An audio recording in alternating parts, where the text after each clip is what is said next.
And now giving you some news that you can use and you definitely shouldn't refuse. Your favorite gap-toothed Negro, Gap-Tooth Games.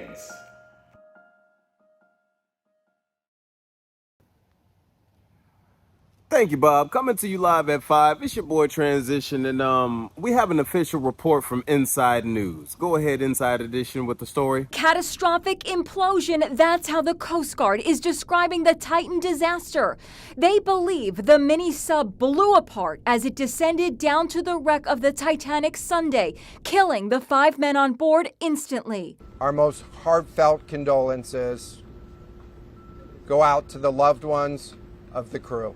The Coast Guard broke the grim news today after a remote-controlled rescue sub discovered the remains of the Titan on the ocean floor, just 500 yards from the historic wreck of the Titanic. The initial thing we found was the nose cone, which was outside of the pressure hull. We then found a large debris field. Within that large debris field, we found the front end bell of the pressure hull. That was the first indication that there was a catastrophic event. But they did not find the bodies of the 5 men who were on board the Titan and said they may never be found because of the, quote, incredibly unforgiving environment. OceanGate, the company that operates the submersible, says in a statement, "Our hearts are with these 5 souls and every member of their families during this tragic time." The men all signed a waiver that mentioned the possibility of dying 7 times. CBS correspondent David Pogue read a portion of it before he boarded the sub last year. An experimental submersible vessel that has not been approved or certified by any regulatory body and could result in physical injury, disability, emotional trauma, or death. Thank you, Miss Anna. Now, in my humble opinion, if you've seen the CEO of OceanGate, the one who actually designed this whole thing, and you've seen him give a tour of the actual submarine craft that they were in, then I think your common black person would understand that, nigga, it's not going down. Yeah. When I would have looked at that and seen a PlayStation controller as the motherfucking main operational steering unit, I think I would have got my ass on up out of there. Oh, you don't believe me? Let me show you. My name is Stockton Rush. I'm the CEO and founder of OceanGate. Let's take a look at Titan. So we're coming into the sub. This is the only toilet available on a deep diving submersible. Best seat in the house. You can look out the viewport. We put a privacy screen in, turn up the music, and it's very popular.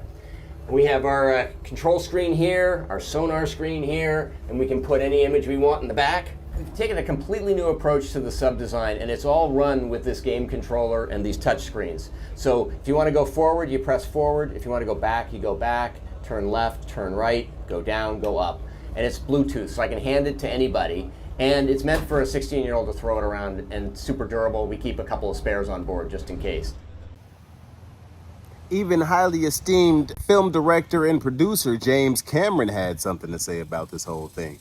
Because, you know, he is the one who produced the Titanic, and he is, you know, I want to say the person who holds the world record for deep diving in a submersible. So, yeah, let's see what he had to say about this whole debacle. OceanGate shouldn't have been doing what it was doing. I think that's pretty clear. I wish I had been more vocal about that, but I think I was unaware that they weren't certified because I wasn't really studying it. I wasn't really interested. Stockton Rush asked me if I wanted to go out there and dive this season. You know, I wasn't interested. There was a lot of concern about this outfit and this sub. A lot of concern, even to the extent that I wasn't involved in it because I was making Avatar 2 at the time, but a lot of them got together and wrote a letter to OceanGate and said, you have to certify. You cannot take people down. It's irresponsible, and it could lead to catastrophe. Monday morning, when I first found out about the incident, got on a whole bunch of calls and emails. It's a small community. Within an hour and a half, I had the following information. They were on descent. They were at 3,500 feet. They lost comms and tracking. The last one being the critical one, because the transponder that's used to track a sub during descent and on the bottom is a fully autonomous system. It's in its own pressure housing, and it has its own battery power. So for them to lose comms and tracking at the same time, sub was gone. There was no question in my mind. For days, I tried to run other scenarios that could account for it. I could come up with nothing. So the next thing I did was contacted a few more people and managed to track down, there are acoustic networks around. Some are research, some are intelligence. We got confirmation within an hour that there had been a loud bang at the same time that that comms were lost. A loud bang on the hydrophones, loss of transducer or transponder, loss of comms. I knew what happened. Sub imploded. I sent emails to everybody I know. I said, we've lost some friends. The sub has imploded. It's on the bottom in pieces right now. I sent that out Monday morning. I never believed in that technology of wound carbon fiber, wound filament, cylindrical hull. I thought it was a horrible idea. I wish I'd spoken up, but I assumed somebody was smarter than me, because I'd never experimented with that technology, but it just sounded bad. Nah, but seriously, let's go ahead and end this video on the right tip. It's okay to want to be progressive. It's okay to want to, be on the cutting edge of technology. It's okay to want to change things up.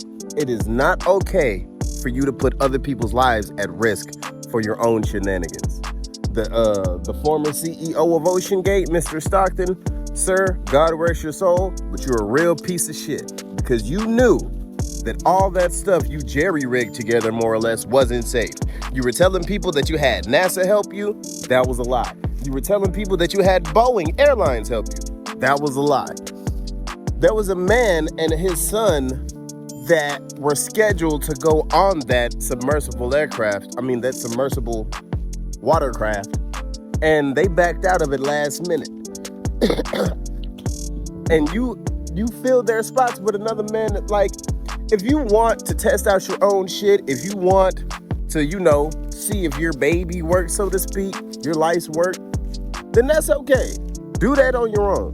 But at the point where you're selling this off like this is some legit shit and you think this is okay because you put a waiver out beforehand, no, it's not. So, I guess at the end of it, man, use your common sense, y'all. Because I know had I been a millionaire and was wanted to go to the bottom of the ocean to see the Titanic, the moment I would have seen that knockoff PlayStation controller that he was using to pilot this whole thing, I'd have been like, nah, homie, my controller don't even stay connected to my PlayStation just sitting in my room. You know what I'm saying? What the fuck gonna happen when we lose Bluetooth connection to this goddamn knockoff controller? But rest in peace to the fallen. You know what I'm saying? Prayers to all of those involved. And this has been another segment of Gap Tooth News.